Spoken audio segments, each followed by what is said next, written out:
The morning light inside Terminal B of Denver International Airport had that particular quality that only exists between 6 and 7 a.m., soft, almost golden, filtering through the massive glass panels that face the Rockies, turning the whole concourse into something that looks less like a transit hub and more like a cathedral built for people in a hurry. The cleaning crews were finishing their last passes. The coffee kiosks were just firing up their machines. The gate agents were settling into their stations with the quiet, practiced efficiency of people who have done this 10,000 times and will do it 10,000 more. Most travelers moved through this early morning stillness like they always do. Heads down, rolling luggage humming against polished floors, earbuds in, eyes fixed on departure boards. Nobody looked at anybody else. That is the unspoken contract of airport mornings. You are all in the same river, moving in the same direction, and the kindest thing you can do is not make waves. He made no waves. He never had. Colonel James Arthur Whitfield, retired, though the word never quite fit him the way it was supposed to, walked through Terminal B the way he had walked through every difficult terrain in his life. Slowly, deliberately, with his eyes open and his chin level. He was 67 years old, and those years sat on him with the particular weight of a life that had not been gentle. His silver hair was cropped close, military neat out of pure habit, not vanity. His face was the kind of face that had been weathered by more than sun, by sand and smoke and the particular exhaustion that comes from carrying other people's safety on your back for 3 decades. There were lines around his eyes that were not from laughing, though he had laughed too. There were lines that came from squinting into distances that no one else could see, watching for things that most people would never have to imagine. He wore a plain navy polo shirt, tucked into khaki trousers that were clean and pressed but not expensive. His sneakers, white New Balance, slightly worn at the outer heel, were the shoes of a man who valued function over appearance without apology. On the strap of his simple black duffel bag, almost invisible unless you knew to look, was a single small pin. An American flag no bigger than a thumbnail. He had worn it every day for 22 years. He did not think about it anymore. It was just part of him, the way his heartbeat was part of him. His left hand rested on a quad-point cane. Matte black, practical, no ornament. He had resisted the cane for 3 years after the injury. His daughter Emily had finally sat across from him at his kitchen table, folded her hands the way her mother used to do when a conversation was about to become non-negotiable, and said, "Dad, the cane is not a white flag. It is just a cane." He had used it every day since. Not because she convinced him the injury was real, he knew that, but because she reminded him that asking for support was not the same as surrender. He was still learning that lesson at 67. Some lessons take longer than others. The tremor in his left hand was mild this morning. That was a good sign. On bad days, it reminded him constantly that something had been rearranged inside him by a roadside device in a province whose name most Americans couldn't find on a map. On good days, it was just a tremor, a small tax paid on a large life. He had learned not to resent it. Most days. What James Whitfield had not told anyone, not the gate agents, not the lounge staff, not the 2 junior executives who had offered to accompany him today and been warmly, firmly declined, was that this morning was not an ordinary morning. 3 days ago, after a process that had taken the better part of 18 months, he had been named the new president and chief executive officer of Continental Skyway Airlines. The announcement had gone out internally on Friday. The press release was scheduled for Monday. Today was Sunday, and James had wanted one day, just one, to see his airline the way his passengers saw it. Without the motorcade of assistance, without the security detail, without the name tag or the title or the boardroom energy that changed every room he walked into once people knew who he was. He wanted to be nobody for one morning. He wanted to sit in the premier first-class lounge, the one he had read 17 internal reports about, the one that had a 73% satisfaction gap between its marketing promises and its passenger experience scores, and have a black coffee, rest his leg, and feel what it actually felt like to be a traveler in a space that was supposed to make travelers feel valued. That was all he wanted. He had done harder things before breakfast. He reached into the front pocket of his duffel and produced a slim black card, his Chairman's Circle credential, the highest tier of Continental Skyway's membership program, issued not because he had flown enough miles but because he was, as of 72 hours ago, the man who ran the entire operation. He held it loosely between two fingers as he turned the corner from the main concourse and approached the wide, warm-lit corridor that led to the premier lounge entrance. The corridor was beautiful, he noted. They had gotten that right, at least. Warm wood paneling, soft recessed lighting, the kind of ambient music that doesn't ask anything of you. A few early travelers were already seated in the waiting area just outside the lounge doors. A young mother managing a toddler and a laptop simultaneously. A businessman reading something on his phone with the intensity of someone receiving bad news. An older couple sharing a pastry bag between them with the easy silence of 40 years together. James paused for a moment. Not because his leg was hurting, though it was mildly, but because he noticed the older couple. The woman broke off a piece of pastry without looking up and set it on her husband's knee. He covered her hand with his for 3 seconds, then went back to his newspaper. James watched that for a moment longer than he meant to. His wife Margaret had been gone for 6 years now. There was not a single day he didn't calculate the things she would have said. "You're going to change things, James. You always do. Just don't forget to come home when you're done." He exhaled slowly, adjusted his grip on the cane, straightened up. He had a meeting in 4 hours. He had an airline to understand before then. He walked toward the lounge entrance.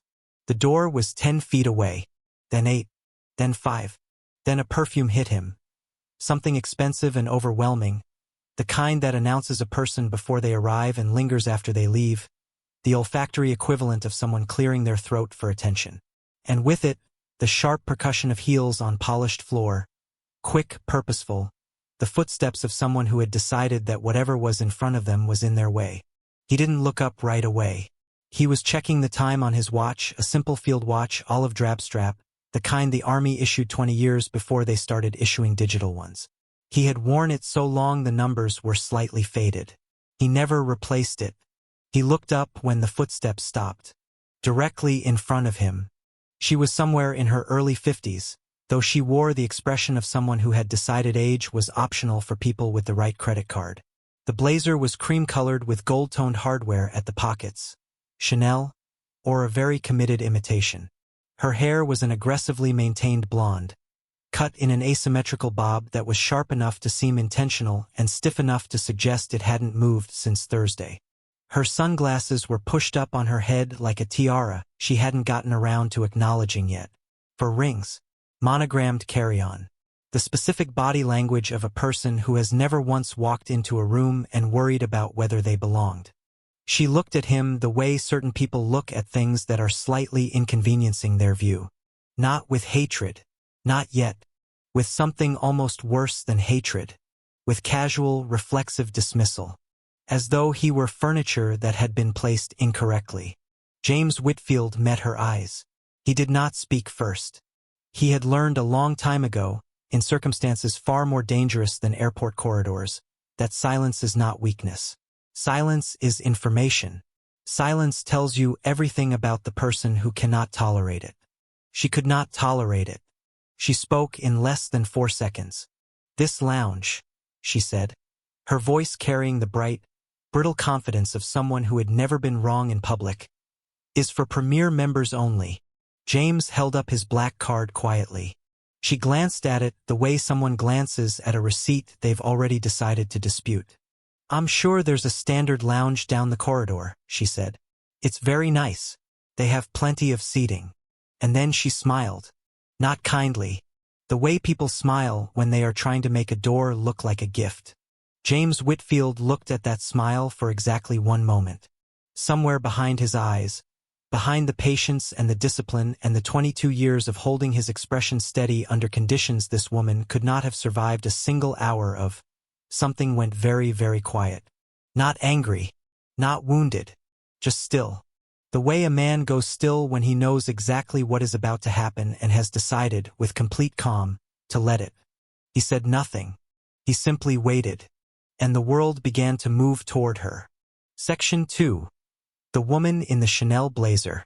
Her name was Diane Paulson-Merritt, and she had spent the better part of 5 decades becoming exactly the kind of woman she had always planned to become. Which is to say, she had spent 5 decades confusing the appearance of importance with importance itself, and had never once been in a room that corrected her.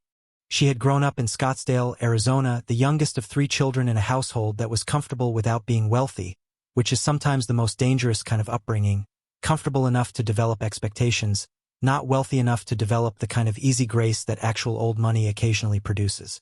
Her father had been a mid-level insurance executive who had believed, with sincere conviction, that his family was a cut above the neighborhood, and had transmitted that belief to his children the way you transmit a cold, casually, constantly, without meaning to, until it's just part of the air everyone breathes.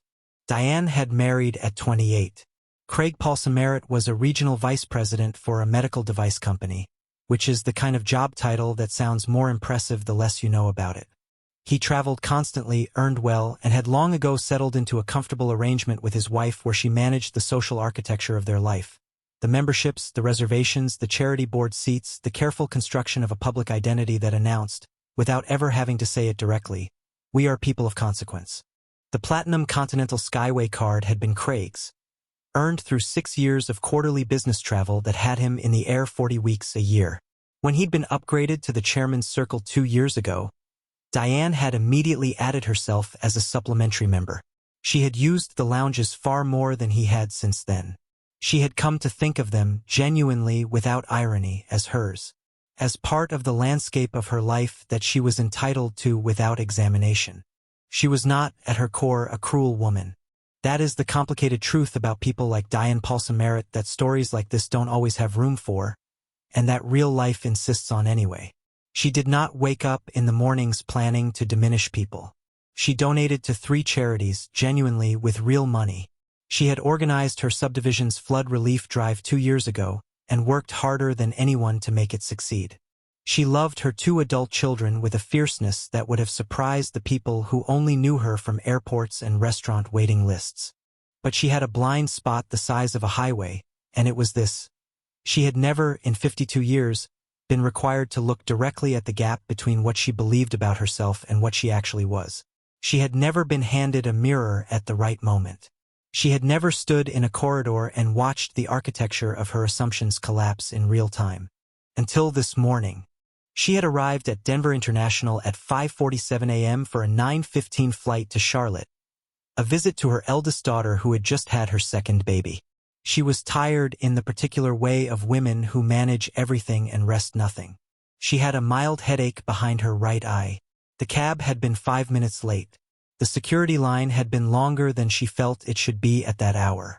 By the time she turned the corner toward the premier lounge corridor, she was already slightly elevated. Not boiling, not even simmering, but warm. The way a pot gets warm before anyone has consciously decided to turn on the heat. She saw him from about 30 feet away. The man with the cane.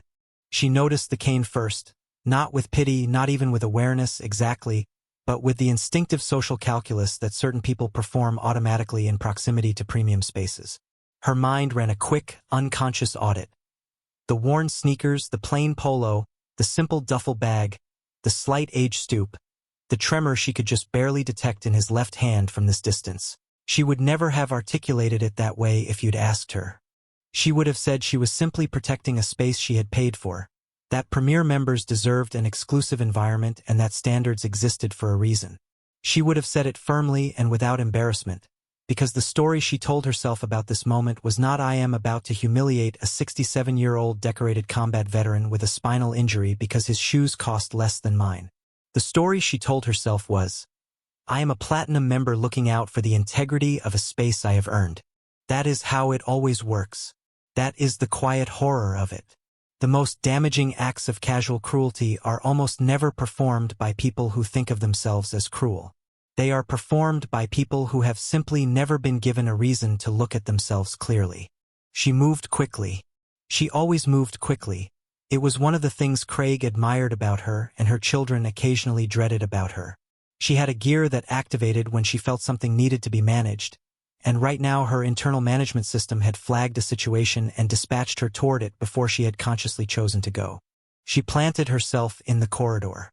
He raised his black card. She looked at it. She processed it.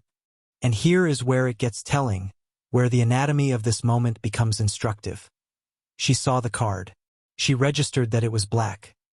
She knew what black cards meant in this system. She had one herself, And still, something in her would not accept the data. Because the data conflicted with the narrative. Because the man holding the card did not match the image she had already constructed of him. And it is very hard for certain people to update an image once it has been formed. It requires a specific kind of intellectual humility that is, unfortunately, unevenly distributed. So she offered him the standard lounge instead. With a smile. She was doing him a favor in her mind. She was redirecting him graciously, which was more than she was required to do. She was being, in her own private accounting, quite generous about the whole thing. She did not hear the silence around her change. She did not notice the young woman at the nearby seating area lower her phone and look up. She did not notice the older couple who had been sharing the pastry bag turn their heads slowly, the way people turn their heads when something registers as wrong before they can name what it is. She did not notice the gate agent 2 doors down glance up from his screen. She noticed none of it. She was waiting for the man with the cane to thank her and turn around. He didn't turn around. He stood exactly where he was, in the same measured stillness he had maintained since she appeared in front of him, and he looked at her with an expression she would not be able to describe accurately afterward. Not angry, not wounded, not amused, not contemptuous. Just present. The way a mountain is present. Patient in a way that had nothing to do with politeness and everything to do with depth. It unnerved her slightly, that stillness. She was not used to stillness from people she had redirected. "I'm sorry," she said, not sounding particularly sorry. "But there are rules about membership tiers for a reason. The standard lounge has everything you'd need." She said everything you'd need with the particular calibration of someone who has decided what another person needs without asking. His left hand rested on the cane. The tremor moved through his fingers like a small wave. He looked at her hand, the rings, the Chanel cuff, then back at her face. He said very quietly, "I appreciate the concern." He said it the way you say something when you have decided to let the moment unfold on its own timeline. She took the quietness as uncertainty. That was her second mistake after the first. She heard "I appreciate the concern" and processed it as hesitation. As a man who was perhaps not sure of himself, perhaps a little embarrassed, perhaps looking for a graceful exit. She pressed forward. "I'm not trying to be difficult," she said, louder now. Loud enough that the acoustics of the corridor did what airport acoustics always do, which is carry sound further than anyone intends. "I'm just being honest. This space is for premier members. It's really that simple. It's really that simple." Those 4 words. She would spend a significant portion of the next several hours thinking about those 4 words. From behind her, someone made a small sound. Not quite a gasp. Not quite a murmur. The sound a group of people makes when they collectively sense that something is happening that they will remember. Diane Paulson-Merritt did not turn around. She was still looking at the man with the cane, waiting for him to fold. He did not fold. And from down the corridor, measured footsteps, unhurried and certain, the footsteps of someone who has never needed to rush to establish authority, came a voice. Not loud, not sharp, just dropped the way an anchor drops, with absolute weight and zero drama. "Ma'am." Diane turned, and the world she had built, brick by careful brick, over 52 years of unexamined certainty, began very quietly to crack. Section 3. 19 years of knowing the difference. Her name was Senior Cabin Director Renata Osamensa, and she had worked the premier corridor of Terminal B at Denver International Airport for 11 of her 19 years with Continental Skyway Airlines, which meant she had seen more of humanity, in its most compressed and pressurized form, than most therapists see in a lifetime. She had worked 6 a.m. shifts when the terminal was still dark and quiet, and she had worked Christmas Eve red ice when grown men cried openly at gate changes. She had held the hands of passengers experiencing medical emergencies at 34,000 feet. She had de-escalated situations that had started as disputes over carry-on bin space and escalated, with the particular logic of altitude and exhaustion, into something approaching international incidents. She had received 3 Presidential Service Awards from Continental Skyway, one of which she kept framed in her locker because she felt it was safer there than at home, where her teenage son would inevitably put a magnet over it. She was 44 years old. She stood 5 feet 9 inches in her regulation shoes, and she carried herself with the specific physical authority of someone who has spent 2 decades managing confined spaces full of stressed human beings. Not aggressive, not military stiff, but steady in the way of someone who has stood in turbulence, literal and metaphorical, and has never once needed to grab a handhold. Her hair was natural, silver-streaked, pulled back in a smooth, neat style that she had maintained in identical form for 14 years because it was professional and practical, and because she had long since stopped having time for haircut experiments. Her uniform was immaculate, it was always immaculate. She considered that a basic courtesy to the people she served. She wore no jewelry at work except small gold stud earrings that had been a gift from her mother 20 years ago. She had come around the far end of the corridor at 6:23 a.m. on her standard pre-opening walkthrough. The routine check she performed every morning before the lounge opened its doors at 6:30, confirming that staff were in position, that the service setup was correct, that the corridor approach was clean and welcoming. She performed it the same way every morning. 19 years of the same corridor, and she still did the full walkthrough.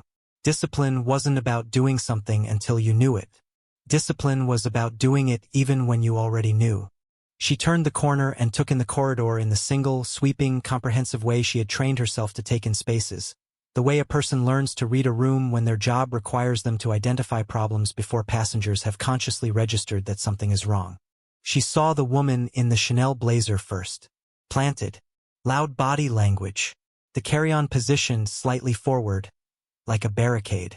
The voice.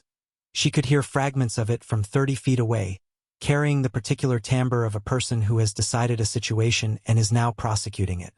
Then she saw who the woman was talking to, and Renata Osamensa stopped walking for exactly 1 second.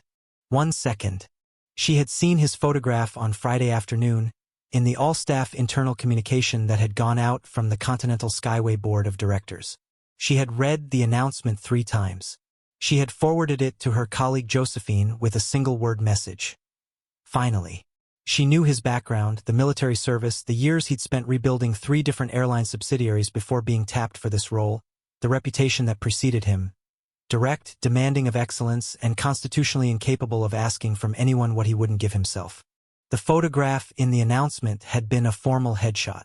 Professional suit, direct gaze, the kind of official portrait that doesn't quite capture a person. But she recognized him. She had the kind of visual memory that her position had sharpened over 2 decades.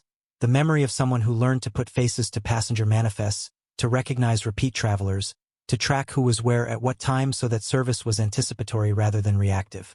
That was Colonel James Arthur Whitfield, President and CEO, Continental Skyway Airlines, standing in her corridor, holding his black card, being told, by a woman with a Chanel blazer and a staggering quantity of misplaced confidence, to try the standard lounge down the hall.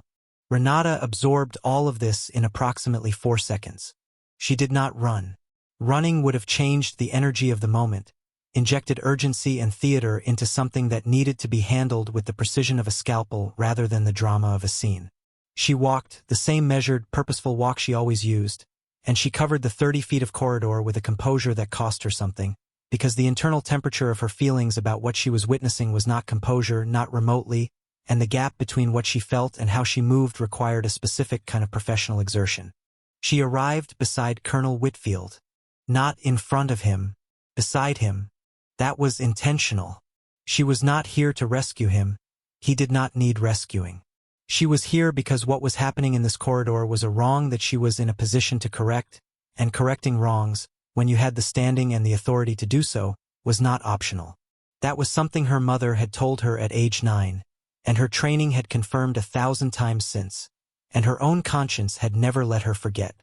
She stood beside him and looked at the woman in the Chanel blazer with an expression that was not unkind, because Renata Osamensa was not an unkind person, but it was absolutely, unambiguously, and unmistakably serious. "Ma'am," she said. 1 word. The drop of an anchor. Diane Paulson Merritt turned. There was a half-second where Diane's face did what faces do when they encounter an authority they didn't anticipate. A micro-recalibration, a slight rearrangement of the eyes and mouth that precedes either defiance or embarrassment. And in that half-second Renata could see which way it was going to go, because she had seen both 10,000 times and she knew the tells. Diane chose defiance. Or rather, defiance chose Diane because it was more practiced. I was just explaining to this gentleman that. I know what you were explaining, Renata said, not interrupting exactly, just landing softly and completely on top of the sentence, the way you land on a conversation to stop it going somewhere irreversible. I heard it from the corridor. Diane blinked. This is a premier-only lounge, and I was simply making sure that. Ma'am. Again. The same register. The anchor redropped. Do you know who this gentleman is? A silence. Not comfortable silence. The kind of silence that has a shape. The kind that expands to fill the corridor and the waiting area and the early morning stillness of Terminal B and somehow seems to press against every surface.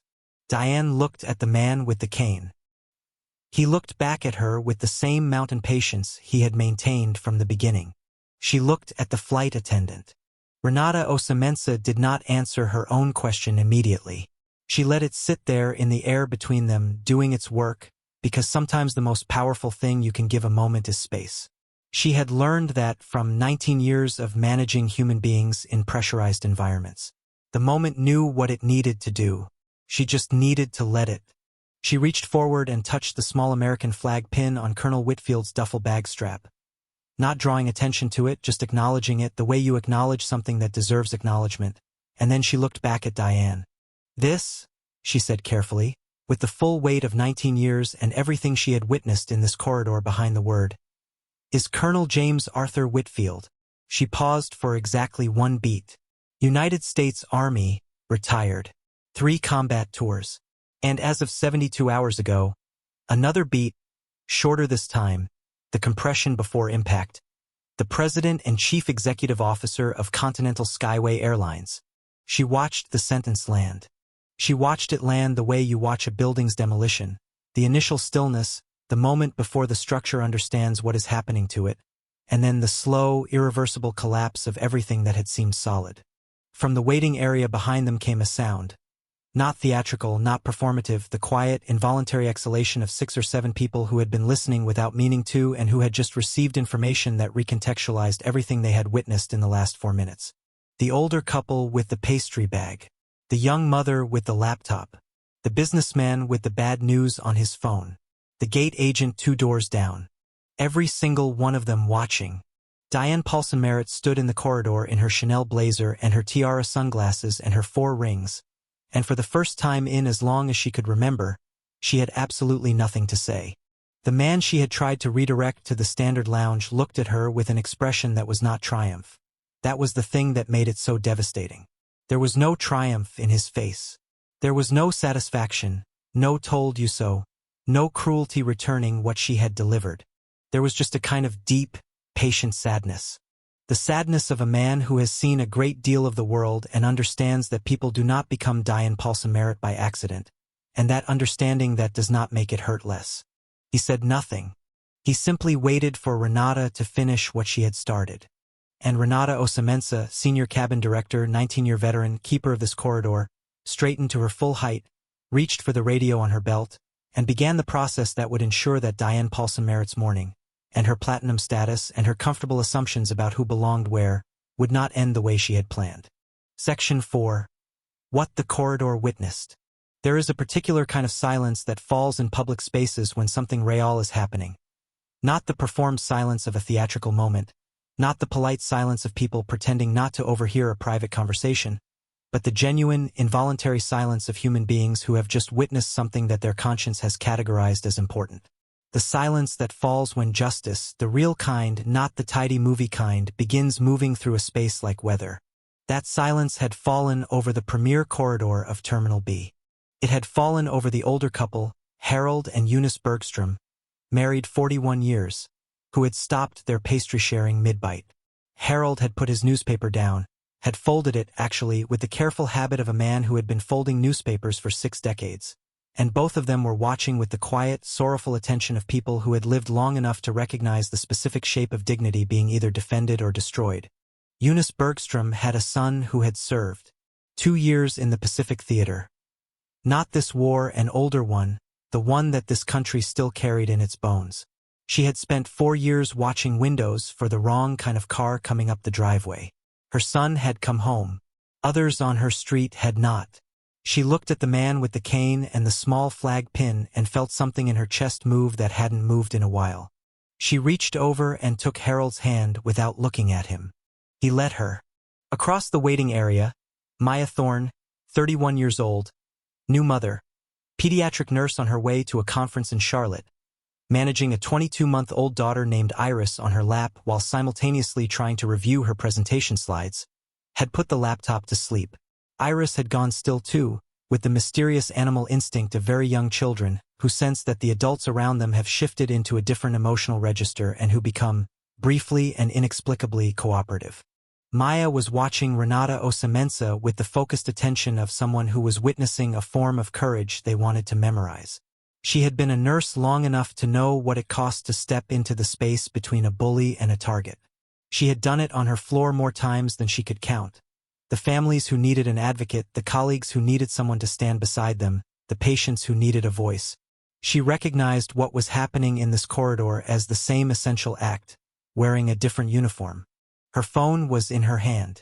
She had not made any decision about it yet. She was simply aware that it was there. The businessman, David Ortega, 48, regional sales director, frequent flyer, man who had been reading the worst quarterly results of his career on his phone when this began, had looked up when he first heard the woman in the Chanel blazer speak. He had gone back to his phone. He had looked up again when the flight attendant had said, "Do you know who this gentleman is?" He had not looked back down. He had been on 40 flights in the last year. He had seen variations of this, the gatekeeping, the casual diminishment of people who didn't fit someone's image of entitlement, more times than he could count. He had never done anything about it. He had told himself it wasn't his place. He had told himself that intervening would make it worse. He had told himself a great many things that had allowed him to look back down at his phone.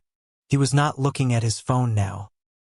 He was watching a 44-year-old woman in an immaculate uniform stand beside a 67-year-old veteran and say, with a completely level voice and the authority of 19 years and the full weight of moral clarity, exactly what needed to be said. He felt something shift in him that he didn't quite have words for yet. The feeling of watching someone do the thing you have been failing to do for years, and recognizing it for what it is. Renata had her radio in her hand now. She pressed the call button with the practiced ease of someone who has done this hundreds of times. But her voice when she spoke into it was neither routine nor detached. It was calm, deeply structurally calm, and it was clear. This is Senior Cabin Director Osamensa at the Premier Lounge Corridor, Terminal B. I need lounge management at the entrance. Non-emergency, but priority. Also requesting a conduct flag be initiated on a platinum membership. I'll provide the details at the desk. Over. The radio crackled back an acknowledgement. Diane Paulson-Merritt had not moved. This was itself remarkable. Diane was a woman of motion, of managed forward momentum, of immediate response. She had not lasted 25 years as the architect of her social world by standing still in uncomfortable situations. She had lasted by acting first, framing the narrative first, controlling the room's interpretation of events before anyone else could. But she was not moving now. She was standing with her monogrammed carry-on and her stiff blonde hair and her Chanel blazer, and she was looking at Renata Osamensa and at Colonel Whitfield alternately, and she was experiencing something that she could not yet name but that felt, from the inside, like the floor of a room she had been standing in her entire life developing a crack. "I didn't," she started. Renata looked at her, not unkindly, not with triumph, with the clear-eyed, measured attention of someone who has heard the beginning of this sentence before and knows all of its possible endings, and who has decided that none of them will be allowed to change what has already happened. "Ma'am," Renata said quietly, "I would recommend that you wait for the lounge manager." It was not a suggestion, strictly speaking. Diane closed her mouth. Colonel Whitfield had not spoken since his quiet, "I appreciate the concern" several minutes ago. He had simply been present, anchored, still, watching the situation with the patient observational awareness of a man who has spent decades in environments where reading a situation accurately and reacting to it proportionally could be the difference between an outcome and a catastrophe. He turned to Renata now. "You didn't need to do that," he said. He said it without reproach, without instruction. He said it with the quiet acknowledgement of one professional to another, the recognition of an act freely chosen and its weight fully understood. Renata looked at him for a moment with the direct, uncomplicated honesty of someone who has nothing to prove. "Yes, sir," she said simply. "I did." 3 seconds of eye contact between them, the brief, deep communication of two people who have each, in different arenas and by entirely different routes, learned what it costs to do the right thing when the wrong thing is easier. Then Renata turned back to the corridor, because the lounge manager was arriving, and there was work to finish. His name was Thomas Adeyemi, 38 years old, 3 years as premier lounge manager for Terminal B. A man who ran a tight, proud, deeply guest service-oriented operation and who took any incident in his corridor personally, as a matter of professional honor. He came around the corner with the rapid, controlled pace of someone who had been briefed by radio and whose face had gone through several expressions in the last 60 seconds before settling on composed. He took in the scene. He registered Colonel Whitfield. His eyes went wide for exactly 1 second, the involuntary response of someone who has just seen their organization's new CEO in a situation that represents a catastrophic failure of the environment they are responsible for. Then the composure returned, tightly and completely, and he walked directly to Colonel Whitfield. "Sir," he said, and there was something in the single syllable, a depth of professional acknowledgement that encompassed the specific horror of the last several minutes and the specific determination to make it right. "I am so deeply sorry. Please." He gestured toward the lounge entrance. "Let me." "In a moment," Colonel Whitfield said gently. He was looking at Diane. Diane was looking at the lounge manager and had just watched his face perform the sequence of recognition and dismay and professionalism and had understood, with the particular cold clarity of a person who has just watched the ground move, exactly how comprehensively and irreversibly she had misread this situation. The rings on her fingers felt heavy. The blazer felt too warm. The Chanel carry-on, that emblem of status and belonging and the right to be in the right rooms, sat beside her like something from a different story than the one she was actually living. Colonel Whitfield looked at her for a long moment. Not unkindly. This is the part that she would never fully be able to explain to Craig when she called him much later, her voice carefully controlled and her account of events edited in the ways that all accounts of our worst moments are edited. She would not be able to explain the fact that the man she had tried to dismiss, the man whose shoes she had evaluated and found lacking, whose simple clothing she had read as non-membership in the space they were both standing in, had looked at her in the end with something closer to sadness than anger. There is nothing more devastating, in the moment of your worst behavior, than being met with sorrow instead of fury. Fury you can argue with. Fury gives you something to push back against. Fury allows you to maintain the narrative of your own reasonableness by contrast. Sadness just holds up a mirror. "I hope your flight is comfortable," James Whitfield said to her. And then he turned and walked through the lounge door that Renata Osamensa held open for him, and the door closed behind him, and the corridor was left with everyone who had witnessed it. And the silence that followed was not empty. It was full. Section 5. The Coffee Before the Storm. The premier first-class lounge of Continental Skyway Airlines at Denver International Airport was, as the 17 internal reports James Whitfield had read suggested, beautiful in its bones and inconsistent in its soul. The design was excellent. He would credit that immediately and without reservation to whoever had made those decisions. Warm walnut paneling, deep upholstered chairs in a color between navy and slate, soft lighting that neither flattered nor exhausted, windows that faced the mountains so that on clear mornings like this one, the Rockies were present at the edge of every seat, enormous and patient and indifferent in the way that mountains always are, which James had always found deeply comforting. There was a coffee bar that smelled extraordinary, dark roast, something earthy and serious, staffed by a young man named, according to his name tag, Owen, who was 22 or 23 and who had moved efficiently enough in the first minute that James had noted it without meaning to, then noted the notation itself as a reminder that he was not here as an executive this morning. He was here as a traveler. He ordered a black coffee. Simple. Owen produced it with quiet competence and said, "Anything else, sir?" With the genuine inquiry of a person who was actually asking rather than performing the question, and James had said no thank you and meant it and taken his coffee to a chair near the mountain-facing window and lowered himself into it with the careful, practiced motion of a man whose back and leg have a long-standing negotiation that they have never quite resolved. He sat. He breathed. The coffee was good. Genuinely good, better than it had any right to be at 6:30 in the morning in an airport lounge, which meant someone had made a real decision somewhere in the supply chain rather than defaulting to adequate. He made a mental note to find out who held the coffee contract and whether they were being paid appropriately for what they were delivering. Then he made a note about the note and what it meant, that he couldn't fully turn off the part of his brain that ran on accountability and improvement, the part that Margaret had called his internal auditor and that his daughter Emily called, less charitably, his everything can be better disease. He wondered if that particular wiring ever genuinely rested, or if he just learned over time to let it run in the background while the foreground did something human. He looked at the mountains. They were doing what mountains do, existing with a completeness that required no external validation, and he was grateful for them in the uncomplicated way you're grateful for things that don't need anything from you. He had been sitting for about 4 minutes when Thomas Adeyemi, the lounge manager, approached with the careful deference of a man walking across a room he wishes he had been able to protect better. "Sir," he said, sitting across from James at a respectful angle rather than directly facing him, which James noted as a small thing and a good one. "Again, I want to express how deeply sorry I am for what happened in the corridor. That should never." "Thomas," James said. The manager looked up. "I'm not here this morning as your CEO. I'm here as a traveler. And as a traveler, I want to be clear about something."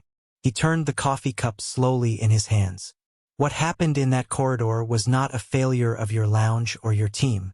The woman in the hallway made a series of choices that belong entirely to her. What I witnessed from your senior cabin director—" He paused briefly, and something in his expression shifted, briefly warmer, in the way of someone acknowledging something that genuinely moved them, "was exactly what this airline should look like. Exactly." Thomas Adeyemi released a breath that he had been holding, it seemed, since he rounded the corner 15 minutes ago. "Renata," he said quietly. "She's exceptional," James said. "Not because she recognized me. She didn't know she was going to find me in that corridor this morning. She intervened before she knew. That's the part that matters." He looked out at the mountains again. "Character isn't what you do when you know the outcome in advance. Character is what you do when you don't." Thomas was quiet for a moment. "I'll make sure she knows you said that. I'll tell her myself," James said, "before I fly." They sat for a moment in the particular comfortable silence that falls between two people who have just reached an understanding that doesn't require further words. Then Thomas excused himself because his lounge needed managing and he was the kind of man who understood when a moment was complete. James turned back to the mountains and the good black coffee. He thought about Margaret. He thought about her in the specific way he always did in quiet moments. Not as absence, not as loss, though both of those things were true and present, but as a kind of ongoing conversation. Margaret had a gift, in life, for finding the essential truth of a situation and saying it simply and directly, the way certain people find the thread in a complicated garment and pull it cleanly without disturbing the rest. What would she have said about this morning? He could hear her, not literally, not the way people describe hearing lost loved ones when they need comfort, but in the way that 38 years of marriage becomes a kind of internal, whether a permanent adjustment to the atmosphere of your own thinking. He could hear the rhythm of how she would have said it, the particular wry gentleness she brought to the things that hurt him. "She didn't see you, James. That's the whole story. She looked right at you and she didn't see a single thing that was actually there." He turned his coffee cup. "The question is whether you're going to spend the next 20 years making sure people like her see what's actually there, or whether you're going to keep being invisible and let the world sort itself out." He almost smiled. "You never could stand invisibility. You just needed to remember that." The lounge was filling gently around him. The early morning travelers who earned their way into spaces like this one through endless hours in the air, through business travel and red ice and the accumulated toll of being constantly in motion. He watched them settle into chairs, order their drinks, open their laptops, stare out at the mountains. All of them carrying things he couldn't see. All of them at the bottom of whatever day had brought them here, just trying to get somewhere. That was the job. That was the whole job. He had known it intellectually for 30 years, and he had believed it sincerely for most of them. But there was something about this morning, the corridor and the woman in the blazer and the senior cabin director who hadn't hesitated and the corridor full of witnesses who had held their breath together and then exhaled together, that made it feel less like policy and more like calling. He had 17 reports about this lounge's service gaps. He had 43 reports about the airline's broader experience failures across all premium tiers. He had 112 days of transition planning and a board breathing down his neck about revenue recovery and a press conference on Monday and an executive team that was watching his first moves with the careful attention of people who needed to know what kind of leader they had gotten. He had all of that. But right now, for another 20 minutes, he had a black coffee and the Rockies and the quiet, reinforced sense that the thing this airline needed was not a business strategy, exactly, though it needed that too. It needed to remember that every person who walked through its doors was carrying something invisible. It needed to learn to see them anyway. He finished his coffee. He set the cup down. He breathed. Then he reached for his cane and stood up and walked toward whatever was coming next. Section 6. The weight of a name tag. By 7:15 a.m., the story had already become the kind of story that airports run on. Faster than Wi-Fi, more reliable than the departure boards, transmitted through the particular human infrastructure of people who work in the same building every day and have learned to communicate in glances and half-sentences and the raised eyebrow that means you heard, right? Owen at the coffee bar had heard from a gate agent who had been in the corridor. The gate agent had told 2 colleagues before her shift started. The cleaning crew supervisor, a 58-year-old woman named Patricia Winters who had worked this terminal for 16 years and who missed absolutely nothing that happened in her building, had been informed by 3 separate people before 7 a.m. and had quietly confirmed the details with Thomas Adeyemi before passing what she knew on to anyone else, because Patricia had a journalist's instinct for verification and had learned a long time ago that stories travel fastest when they're half wrong. The half that Patricia confirmed and passed on was this. The new CEO of Continental Skyway had walked through Terminal B this morning in plain clothes, had been stopped at the Premier Lounge by a Platinum member who told him he didn't belong there, and had been championed by Renata Osamensa before the situation resolved itself. The other half, the details, the specific words, the expressions, the silence, were being reported with varying degrees of accuracy across the terminal's ecosystem, the way all powerful stories are, the factual core surrounded by the embellishments that people add not out of dishonesty but out of the genuine desire to make a truth feel as significant as it actually is. Renata Osamensa heard about the story's circulation at 7:09 a.m., when her colleague Josephine materialized at her elbow in the corridor with the expression of a person who has been waiting to say something for 30 minutes. "You didn't tell me," Josephine said. "Nothing to tell yet," Renata said. "Nothing to Renata. People are saying you stood between a Platinum Karen and the new president of this entire airline and told her to her face who she was dealing with." Renata looked at her. "That's roughly accurate. And you're not." Josephine gestured at her face in the universal language of why aren't you reacting to this the way a human being should react. Renata thought about it. She thought about the corridor and the man with the cane and the expression on his face. Not the before, which had been patience, but the after, which had been something quieter and harder to name. She thought about what he had said to Thomas, which Thomas had relayed to her at 7:01. Character is what you do when you don't know the outcome in advance. "I did what needed doing," she said. "Same as any morning." Josephine stared at her for a long moment. "You are genuinely the most annoying person I know," she said with profound affection, and went back to her station. Renata allowed herself exactly one private smile. Then she went back to work. Down in the lounge management office, a small, well-organized room just off the main lounge floor that smelled of coffee and printer toner. Thomas Adeyemi was on a call with the Vice President of Member Services, who had been notified of the conduct flag at 6:52 a.m. and who had been asking careful, precise questions for the last 12 minutes. The process for reviewing a Platinum member's conduct was not a simple one. Continental Skyway's membership agreements were, like all such agreements, carefully worded documents that gave the airline significant latitude in cases of member misconduct while simultaneously protecting members from arbitrary action. There were forms. There were review periods. There were escalation protocols. Thomas had initiated all of them.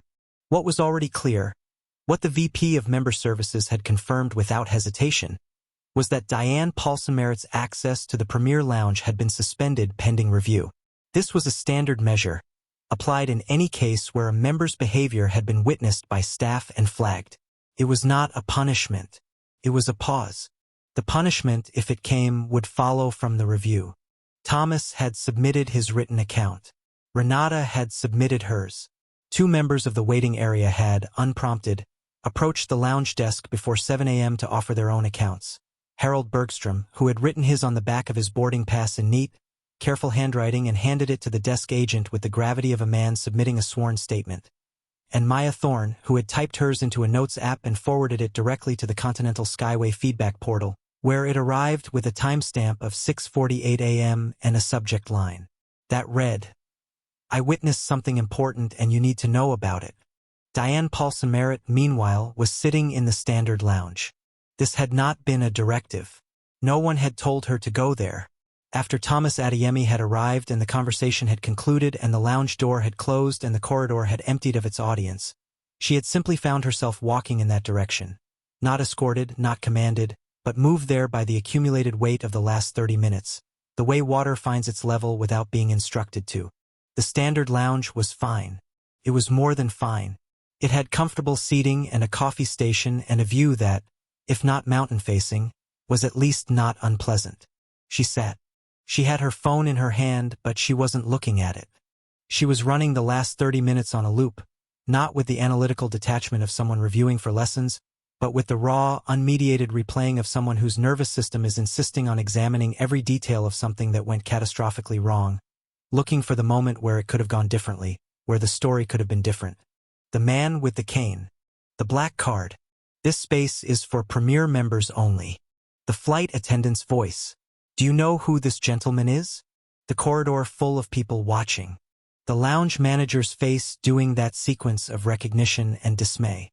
President and CEO, Continental Skyway Airlines. She pressed her hand against her sternum. There was a feeling there that she didn't have an exact name for. Not quite shame, not quite fear, not quite the crashing realization of consequence, but some combination of all three, moving through her like weather. She had always thought of herself as a good person. She said this to herself now, not as a defense. She was past the defense phase, or the defense phase had failed and she was in whatever came after, but as a genuinely confused inquiry. She thought of herself as a good person. She donated to charities. She had worked hard on the flood relief drive. She loved her children. And this morning she had looked at a decorated veteran with a spinal injury and a tremor in his hand and a small flag on his bag, and she had decided, in less than 4 seconds, that he did not belong in a room that she had decided was hers. She hadn't meant to harm him. The recognition that she hadn't meant to made it worse, somehow not better, because it removed the comfort of exceptionalism, the idea that cruelty requires intention, that you have to mean harm in order to cause it, that a good person cannot stand in a corridor and dismiss a 67-year-old veteran in front of an audience without meaning to. She had done exactly that. She called Craig at 7:22 a.m. He answered on the second ring, which meant he was already up. He was always up before her, and she could hear the specific morning sounds of their kitchen. The coffee maker, the morning news at low volume, the dog's nails on the tile. "Hey," he said. "Flight on time." She held the phone for a moment. "Craig," she said. He heard it immediately. The something in her voice that 25 years of marriage had made him fluent in. "What happened?" She told him. Not the edited version she might have told later, in a different mood with more composure. The real version. The version where she was the one blocking the door. The version where she said everything you'd need to a man who had more right to that room than anyone who had ever walked through its door. The version where she had been wrong, comprehensively, publicly, undeniably wrong. Craig listened. He didn't interrupt. He was good at that when it mattered. When she finished, there was a silence. "Diane," he said. "I know," she said. "That's not. I'm not going to tell you what I think you did wrong. You already know." "I know. What do you want to do about it?" She thought about the man with the cane, the flag pin, the patience, the sadness in his expression that had been so much harder to bear than anger would have been. "I don't know if there's anything I can do," she said. "There's always something," Craig said quietly. She looked out the lounge window at a taxiway where a Continental Skyway plane was making its slow, careful way toward a gate. Someone's name on the side. Someone's airline. Someone who had spent 30 years in service to something larger than himself, and who had asked only to sit down and have a black coffee before a long flight, and had been told by her that he didn't belong. "I need to think," she said. "Okay," said Craig. "I'll call you before I board." "Okay." She hung up. She sat with the weight of a name she hadn't known and had dismissed without knowing, and the heavier weight of understanding that not knowing the name had never been the point. Section 7. What James Whitfield carried. His daughter had called him at 7:45 a.m., which told him that the story was already traveling faster than he had expected. Emily Whitfield was 38 years old, a civil rights attorney in Chicago, and the person in the world who could read him with the highest accuracy and the lowest tolerance for deflection. She had called his cell from her office number, which meant she was already at her desk, which meant she had seen something or heard something and had converted it immediately into action, which was exactly what she had done her entire life and which was both her greatest gift and, on certain mornings, mildly exhausting. "I just got off the phone with Aunt Carol," she said, skipping entirely over greeting, which was their established conversational style. "Who heard from someone who works in Denver. That, are you okay?" "I'm fine, Em," he said. "You're fine." He could hear the specific tone she reserved for this category of his responses, the tone that meant she was deciding how much to push. "Someone blocked you from a lounge and told you didn't belong there, and you're fine." "It was handled," he said, "by a flight attendant, after the fact. By a remarkable woman named Renata Osamensa, yes, before significant further harm. And then by the situation resolving itself." A pause. "I want you to tell me the truth, Dad." He looked out the lounge window. The mountains were full in the morning light now, the snowcaps catching the early sun, the whole range enormous and clarifying the way it always was. He thought about the corridor, about the woman in the Chanel blazer and the specific look on her face. Not in the moment of the reveal, but before it, in the moment when she had glanced at his card and decided it was insufficient. That specific look, the casual efficiency of it, the lack of malice, that was the thing he kept returning to, the fact that she had looked at him and rendered a judgment not out of hatred but out of pure, unexamined habit. "It hurt," he said simply. Emily made a sound. Not a word. Just the sound of a daughter receiving information she already knew was true and finding it no easier for the knowing. "Yeah," she said softly. "Not because she didn't know who I was," he said, and this was important. This was the part he needed to say correctly. "That's not the injury. I was nobody's CEO for 65 of my 67 years, and I would have deserved to walk through that door during all of them." He paused. "The injury is that she looked at a man with a cane and a simple duffel bag and decided, in 4 seconds without a word exchanged, that he was less than she was. That's the injury. Not the case of mistaken identity. The philosophy behind it." Emily was quiet. When she spoke, her voice had the particular careful quality of someone who is choosing words with the precision of their profession, because words to Emily Whitfield were not decoration but structure, the scaffolding on which reality was built or rebuilt. "What are you going to do?" she asked. He had been thinking about this since he sat down with his coffee. He had been thinking about the 17 reports and the 43 service gap analyses and the 112 days of transition planning. He had been thinking about what an airline actually was, not the business entity, not the revenue center, not the logistical infrastructure that moved 40 million passengers a year across a continent, but what it was to the people inside it and the people it carried. "I'm going to change some things," he said. "Good," she said. "Starting with making sure that the Renata Osamensas of this airline are never outnumbered by the systems that make what happened this morning possible in the first place. Tell me more." And he did. He told her about the gap he had seen, not just this morning, but across months of research and report reading and the kind of listening that comes before a decision. The gap between what the airline said it valued and what its culture actually practiced. The difference between a diversity statement in an annual report and a morning when a senior cabin director rounds a corner and chooses without hesitation to stand beside the right person. He talked for 11 minutes. Emily listened, asked one precise question, listened more. "Mom would be proud," she said at the end. His chest did the thing it did. "She would have told me I took too long," he said. Emily laughed, the real laugh, the one that went all the way back to her childhood, the one that sounded like Margaret when it really went. She absolutely would have, she said. They said goodbye. He put the phone in his pocket. He sat for another moment. He thought about Margaret and about the coffee and about the older couple in the waiting area and about the young woman with the sleeping toddler on her lap and about Harold Bergstrom folding his newspaper with the gravity of a witness. He thought about what it meant to be seen, not recognized, not identified by title or credential or the right kind of card, but seen, the actual thing, the human reality, the weight and history and dignity that a person carries whether or not anyone around them is paying enough attention to notice it. He had spent his military career fighting for a country that had, on this particular morning, looked at him in a corridor and found him wanting. He had spent his post-military career building organizations that served people. And now he was running an airline with 40 million passengers a year, and he understood, with the full, concrete, embodied understanding that no report could have given him, that the most important thing this airline could do was not the route expansion or the fleet upgrade or the premium product reinvention. It was this, seeing people. All of them.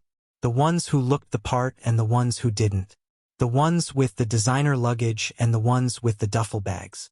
The ones with the platinum cards and the ones who had saved for months for an economy seat to their daughter's wedding. The ones who were loud about their credentials and the ones who had never once, in 67 years, needed to be loud about anything. Seeing them. Not because they were important. Because they were there. Because they were human beings in transit, carrying invisible things, trying to get somewhere. He stood up from the chair. His leg protested mildly, the familiar negotiation.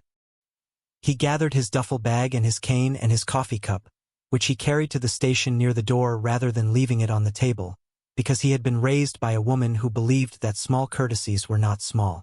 He turned back toward the lounge one more time. Owen behind the coffee bar caught his eye and lifted a hand. A small, genuine gesture, the wave of someone who is simply acknowledging another person's presence without agenda. James Whitfield lifted his hand back. And then he walked through the door and into the rest of his life. Section 8. The morning after everything. 6 weeks later, Continental Skyway Airlines sent an internal communication to all 43,000 employees. It was not the standard communication, not the quarterly metrics update or the policy memo or the carefully formatted executive message that everyone reads in the first 30 seconds and then closes. It was different in form and register, written in a direct, first-person voice that several senior staff members later said they had never heard from company leadership before. It had no corporate jargon. It had no performance benchmarks embedded in its language. It read like a letter because it was one. It began. 6 weeks ago, I walked through Terminal B of Denver International Airport in plain clothes, and a stranger decided I didn't belong. I want to tell you what I learned from that moment, and what I'm asking all of us to do differently because of it. James Arthur Whitfield had written it himself on a Sunday morning, at the kitchen table of his home in Denver, with a black coffee at his elbow and the Rockies visible through the window and a photograph of Margaret on the shelf behind him,